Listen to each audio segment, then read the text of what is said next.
এমন একটি ফরজ কাজ যেটি জীবনে একবার আদায় করলেই হয়, সেটি হলো হজ। কিন্তু আপনি কি জানেন আপনার উপর হজ ফরজ হয়েছে কিনা?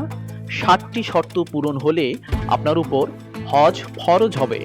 প্রথম শর্তটি হলো মুসলিম হওয়া।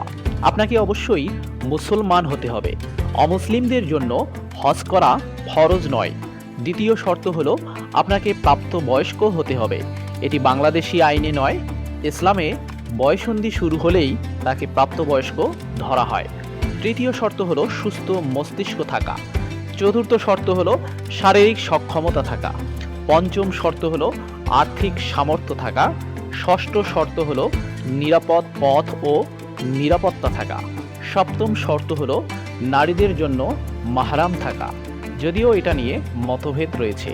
এই 7টি শর্ত পূরণ হলে আপনার উপর হজ ফরজ হবে।